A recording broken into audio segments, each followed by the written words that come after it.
Greetings from Geneva. Welcome, dear participants, at the series of webinars in preparation for the technical working parties in 2021. It was back in 2002 when the technical committee agreed that preparatory workshops should be held prior to each session of the technical working parties, with the aim to help some delegates to participate more actively in the meetings. So the objective of this series of preparatory webinars is to facilitate the participation and to support delegates in their participation in the upcoming sessions of the technical working parties in 2021.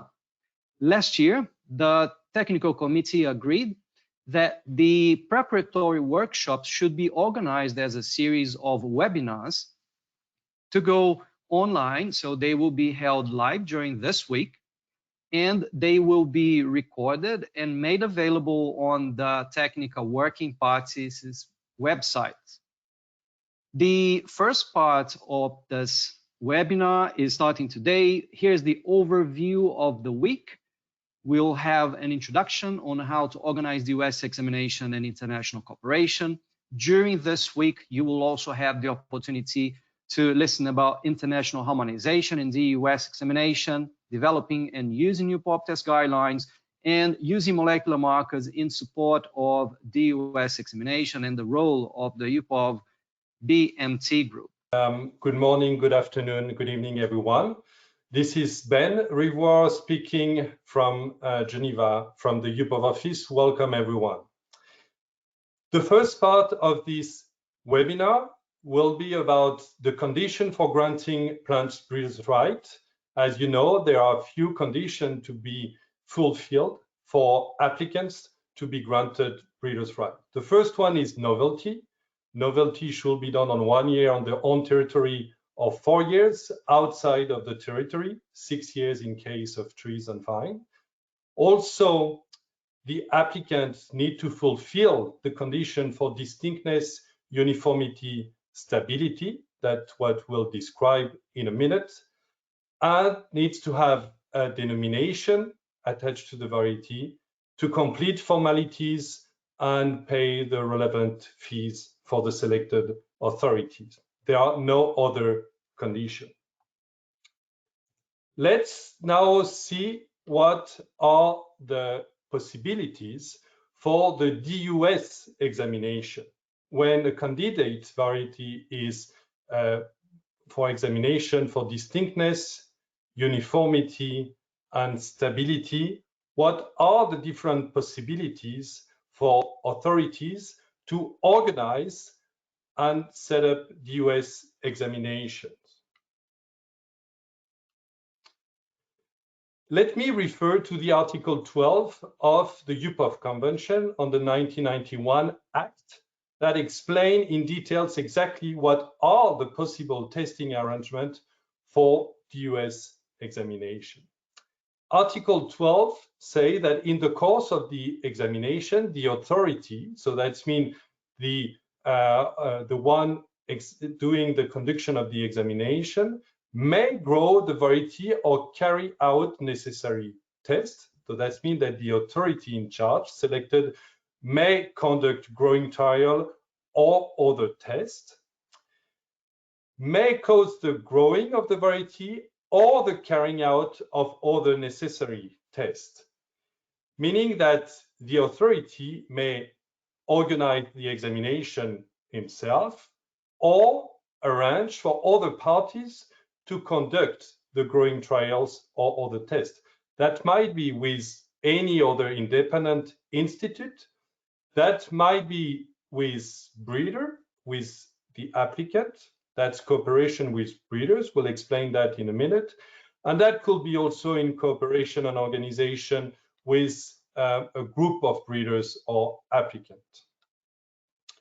Another possibility is also for authority to take into account the result of growing tests or other trials which have already been carried out. That means that the authority in charge may directly take into consideration the results from previous tests that were conducted, for instance, in other authority by, for instance, purchasing the US report. So that's the first point about cooperation between authorities. The cooperation can involve use of existing DUS report from other authorities. Let's take an example where an applicant, a breeder, has submitted an application to a member A. The DUS examination took place in this member. The authority produced a DUS report, and on the basis of this examination took a decision on granting a title. Meaning that the same applicant in another authority, in another member for the same application, might reuse this DUS report to help the second authority to take a decision on the basis of this DUS report. Same in a subsequent authority. According to UPOV guidance, there is also procedure and guidance in relation to the UPOV model administrative agreement, and also a price according to TGP5 that is suggested in order to how much a DUS report should be purchased from another authority in Swiss francs. Another possibility to cooperate between authorities are with bilateral arrangement in order to remove the need for DUS testing duplication, but also to have the possibility to set up centralized DUS testing at a regional or at a global level. In that case, when an application will be made in a member A, let's say, that the DUS examination could be done in one place, in one location, and this DUS report might be reused for other one. That's where some center of expertise, of excellence will have been built within a region in order to cooperate amongst authorities. Another option also for DUS examination will be to cooperate directly with breeders.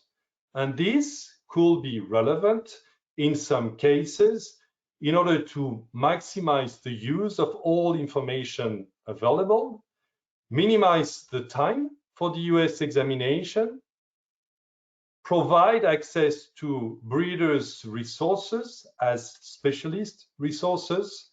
But it's very important to mention that in the case of cooperation with breeders, it is always under the control of the authority, meaning that the setup of the trial and of course the final decision will be up to the authority. That could involve applicant and other person in the conducting of the US trial test, but will always result in a decision taken by the selected and concerned authority. Document TGP6 explain more in details all arrangements possible for the US testing, and especially section 3 on the cooperation with breeders. With that, I would like to pass over the floor back to Leontino for the rest of the presentation. Thank you.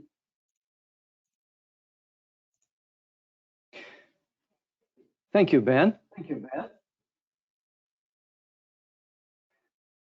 So on the preview, this is the second part of our presentation, how to cooperate with other UPOV members. As you see in this graphic, the number of genera and species for which plant variety protection is filed across UPOV members is ever increasing, having reached more than 4,000 over the past year. And the vast majority of these genera and species have UPOV members have experience in testing the majority of these genera and species, as you can see on this graphic. The idea behind the UPOV Convention is to having a harmonized system, and the benefits of this harmonization are that members can cooperate to reduce the time required for DUS examination and also optimizing the costs associated with this examination. It also enables optimizing examination itself because varieties may be filed for protection in areas where they're not suitable for cultivation or may require a specific growing conditions. And this is also very important for enabling UPOV members to offer protection for all genera and species. To implement what has been previously explained in Article 12 of the UPOV Convention, to cause another organization to grow the variety or to take over test reports for examinations that has already been carried out, UPOV has set up document TGP5, Experience and Cooperation in DUS Testing. This document is divided into a number of sections, the first of which is a model administrative agreement for international cooperation. And this is the case, for example, when an application is filed in different UPOV members, they may wish to cooperate, centralizing the testing in one member only and taking over the test reports to enable the decision to be granted in the other cooperating members. Section 4 of the same document provides a model form for the designation of the sample of the variety. So the UPOV Convention requires that the variety is grown, and in this case, if members are cooperating, the variety can be delivered, plant material can be delivered for one member to grow the variety. And Section 4, the designation form of the sample of the variety, can be used by the other cooperating authorities to make sure or to clarify that the plant material delivered to the first member A in this picture is being considered for subsequent applications.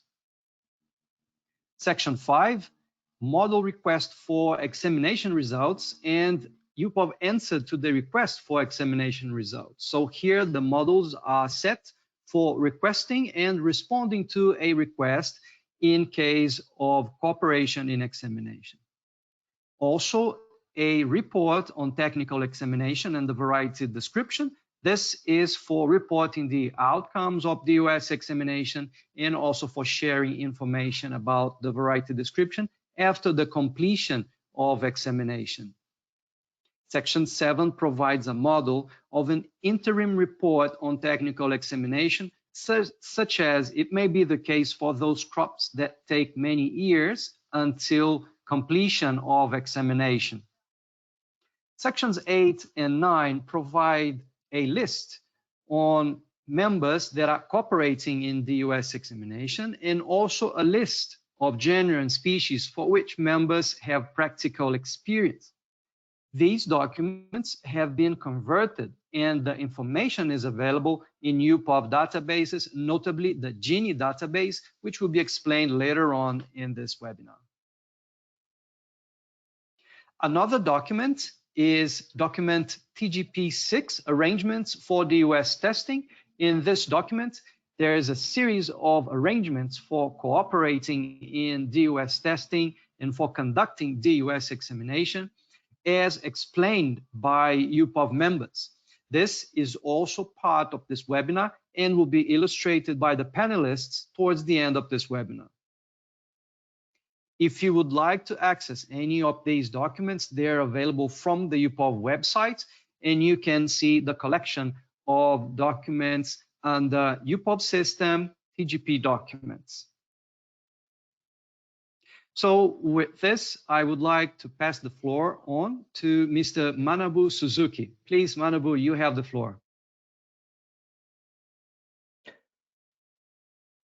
Hello, good afternoon, good morning, hello everyone. My name is Manabu Suzuki. Very welcome to the webinar. I would like to present how to organize DUS examination and international corporations on the using a GENIE database to find practical experiments cooperation in DUS examination.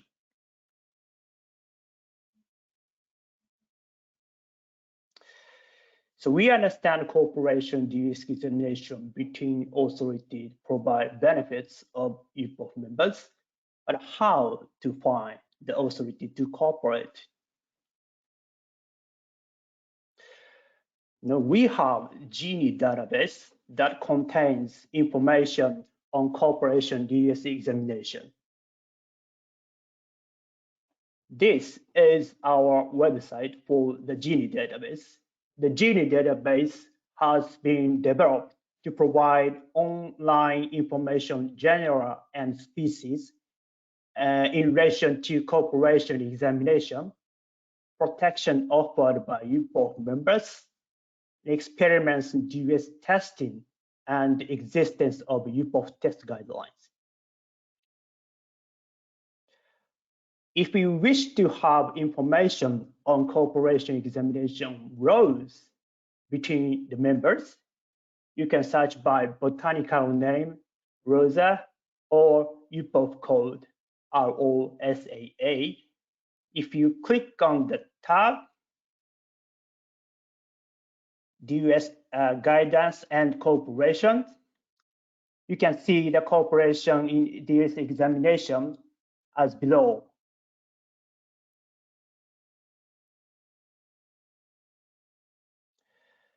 So for example, Rose, you can access information on DS examination on utilization of existing DS test report for Rose varieties.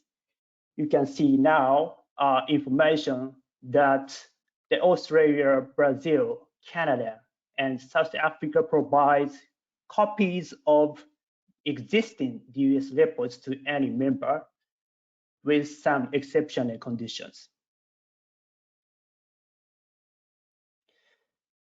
This table provides information on, for example, Australia, Canada, Switzerland generally accepts DS reports from other UPOV members. There are also specific information in GENIE on the agreement of cooperation in examination, utilization of examination DS report. You can search and see information on cooperation in different genera species in GENIE database. You can also consult with GENIE database on the information agreement of cooperation in the examination, which have specific information in the notes as you presented. In addition, the GENIE database contains the UPOV codes correspond to the botanical names and common names. UPOV code enhances the usefulness of the UPOV plant variety database by overcoming the problem of synonyms for plant taxa. This is achieved by attributing each taxa and a code according to the UPOV code. So synonym for the some plant taxa attribute to the same UPOV code.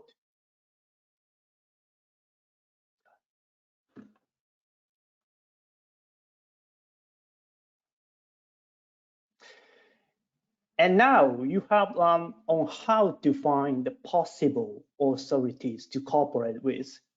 So in this website, our website, we have the information on the contacts of the person for international cooperation in DS examination. So you can consult with this website to see the detail of the contact person for the cooperation in the DS examination.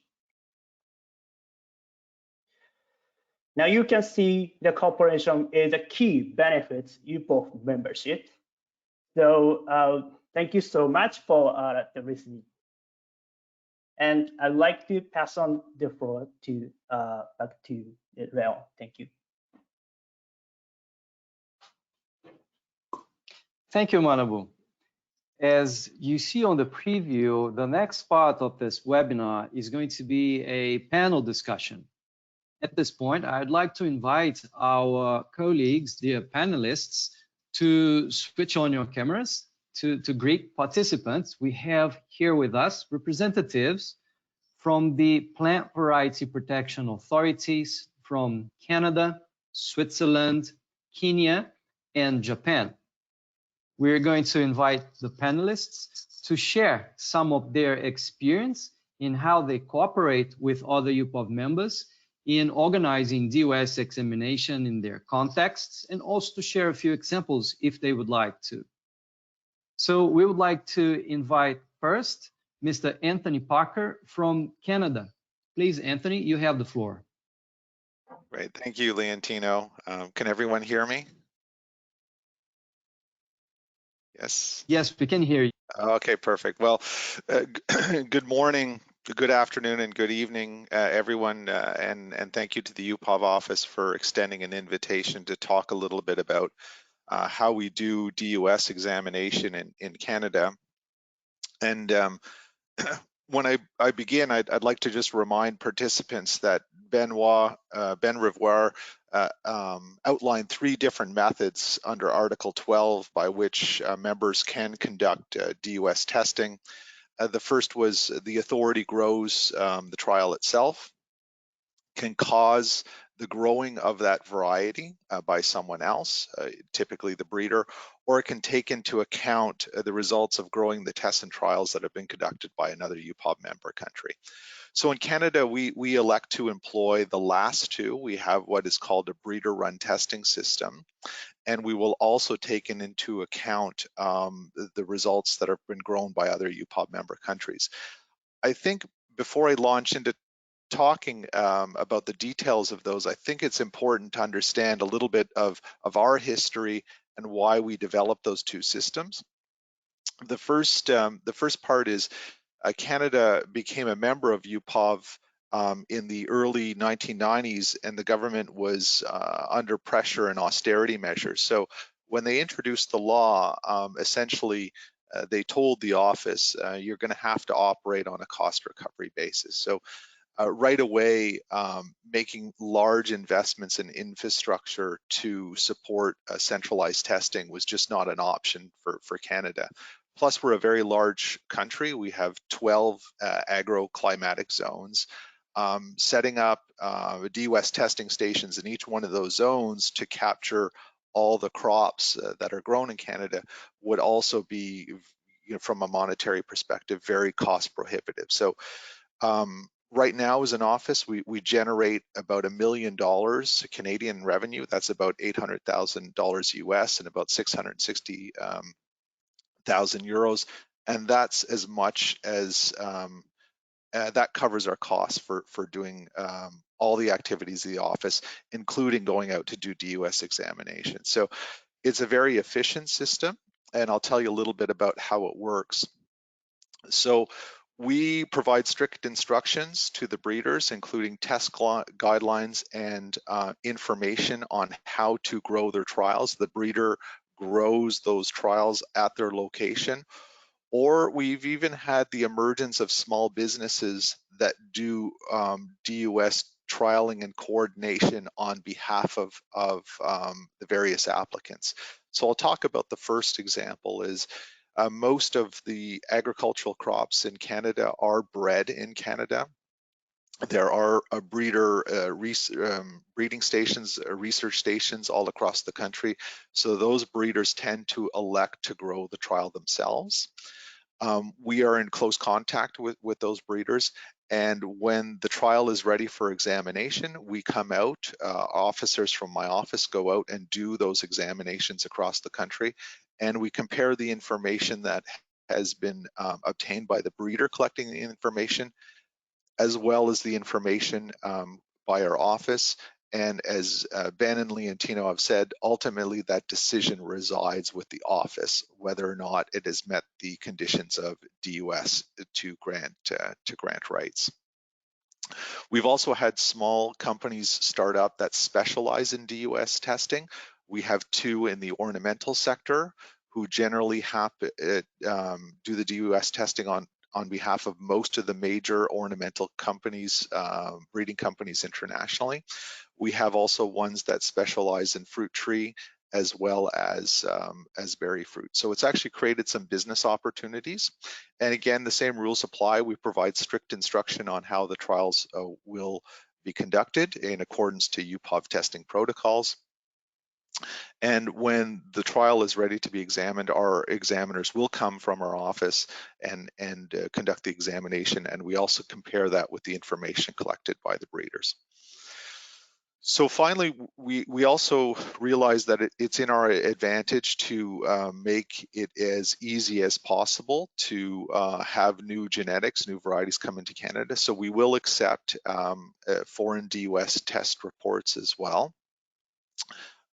With very strict protocols, and that is they must be conducted by UPOV members.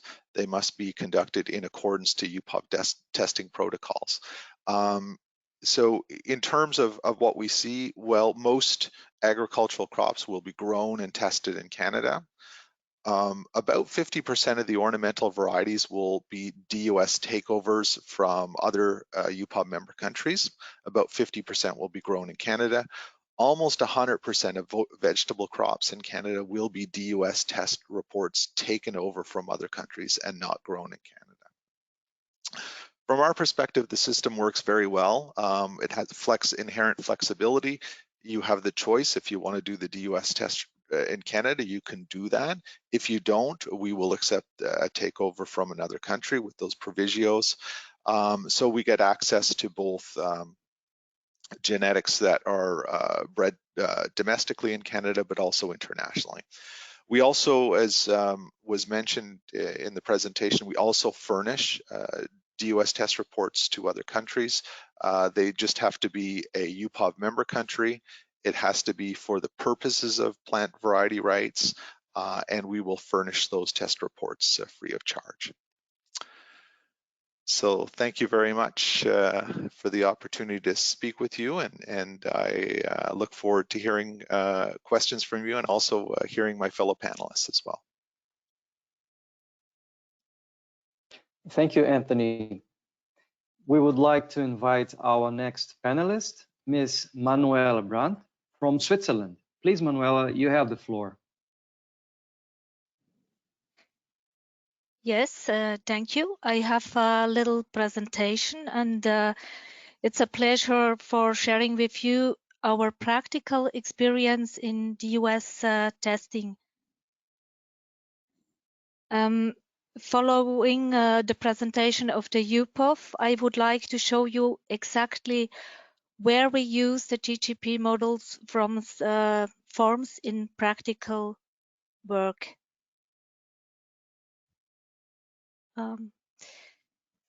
But first, with this slogan, the Plant Variety Protection Office in Switzerland is briefly and simple explained. We have no staff, no budget, no DUS trails, but no limit to grant plants. It means we protect all genera and species, and we have anyway an efficient PVR system. This opportunity under the hat of UPOV is in particular a very interesting issue for small office.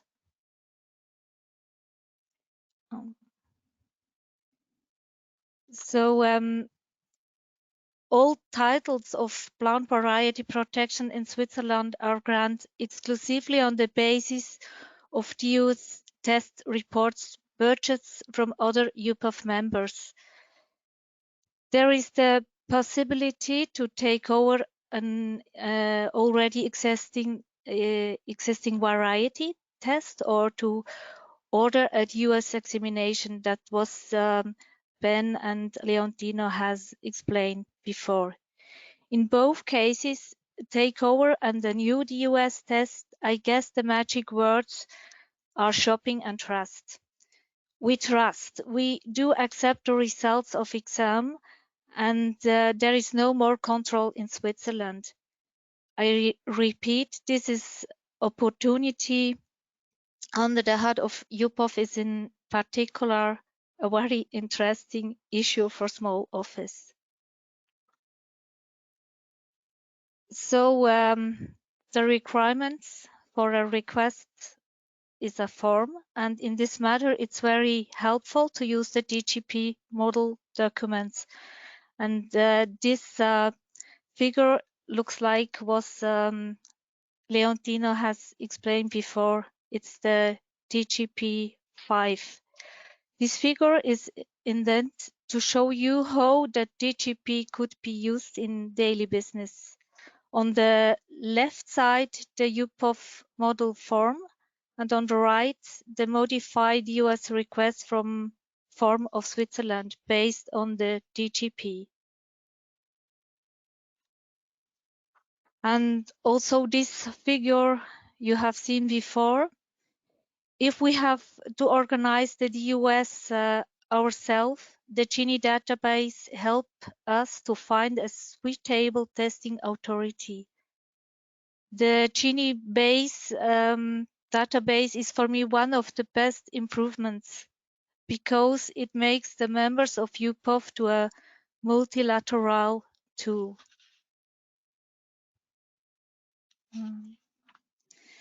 Selection of a testing place is not so a big challenge. Most we select our testing place about the climatic condition, especially with wish of breeder or variety owners, and our good experience.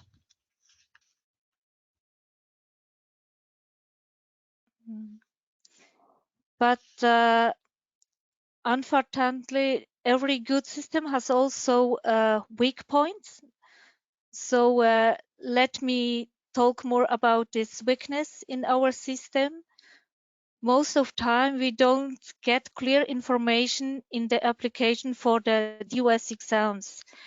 If we take over the DUS results, we don't know often where the variety was registered for a testing, what the status is tested, approved, or by which testing authority under examination. Fact is, we have no data source in real time to check the latest data on the status of the examination. We lose a lot of time by searching for the right exam information.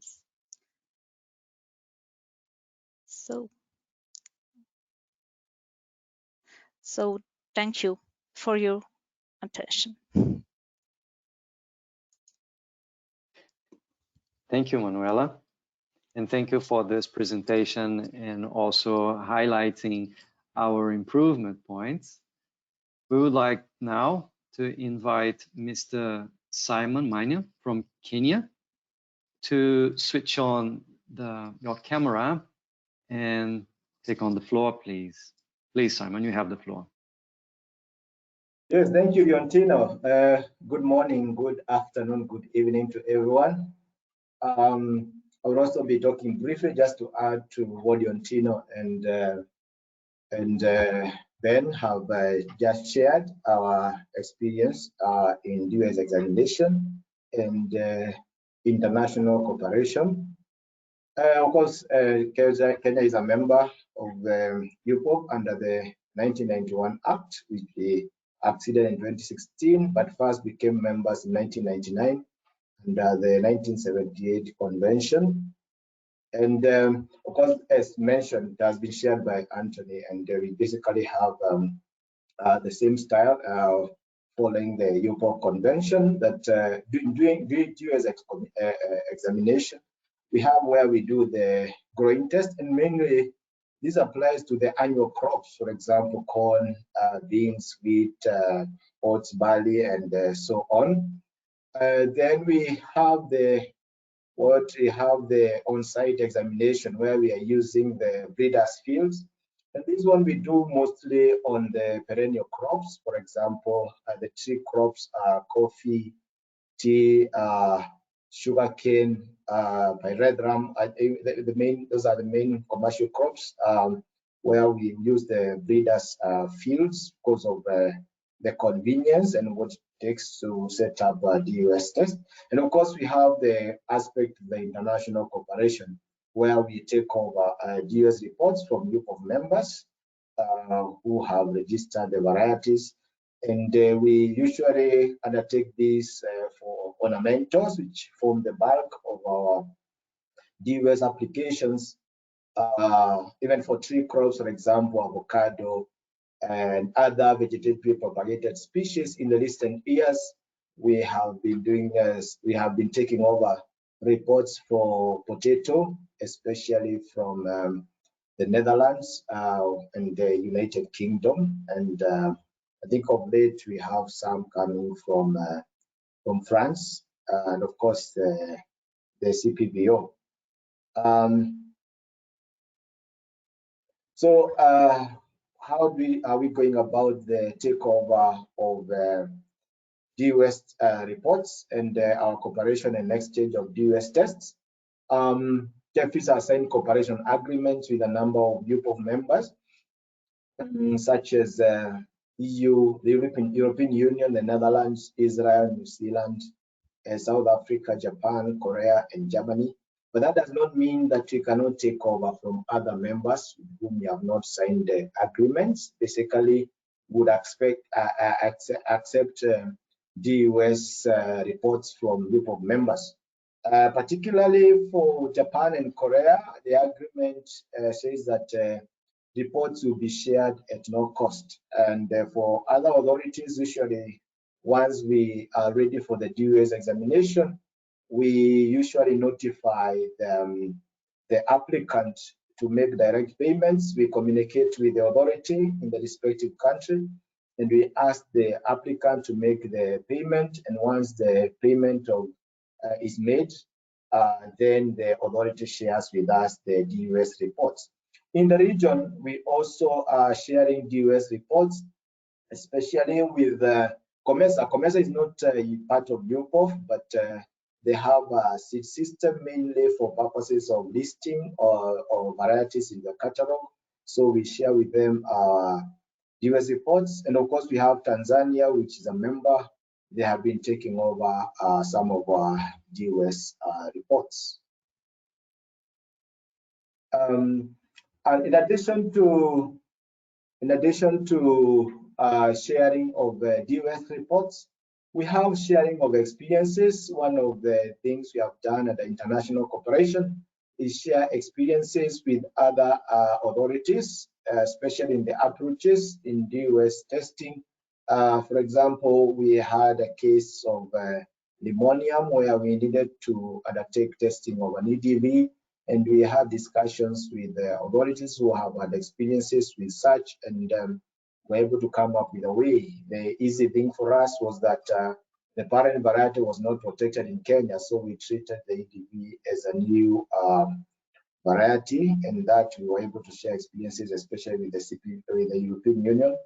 Then the issue of US test guidelines. There are certain test guidelines that certain crops where we don't have UPOV test guidelines, and because of having shared our experience on the GENIE database, authorities have approached us. Of late, we have the issue of the DOS test guidelines for dolichos beans that we were able to share what we have with South Africa. And also, of course, there has been a lot of technical support with other UPOV members, especially on the training of examiners and sharing of experiences, which has served very well with regards to cooperation. Yeah, then of course there is the exchange of information, accessing the UPOV data, which provides a practical experience in DOS testing with other authorities. Of course, we have the exchange of Genus on plant variety protection, and the exchange of training materials and any new development and unique situations. Guys, thank you very much. That's what I wanted to share. Thank you, Simon. Now we would like to invite Mr. Yoshiyuki Ono from Japan. Please, Mr. Ono, the floor is yours. Yeah, can you hear me? Yes, we can hear you. Okay. So thank you very much for your providing this opportunity. So I would like to inform our Japanese DUS examination method. So I can inform you. So we have 3 methods of DUS examination. First one is DUS growing test. Second one is on-site inspection. That means breeder's test. And the third one is documentary examination. So we have 3 methods for the DUS examination.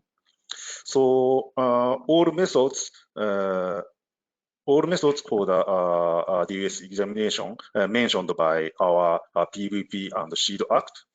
So that is a DUS growing test carried by conducted by NCSS, and on-site inspection, breeder's test conducted by examiner of MAF. And for the documentary testing is allowed, no need to DUS growing test and on-site inspection. So we have the 3 methods of our examination method. So I can explain our documentary testing. Our documentary testing which is used DUS report from other country. So examiner conduct their examination by a report from other country. That is included the documentary testing. And DUS application from governmental institute. So we examiner conduct their examination from data from governmental institute. So our examination system is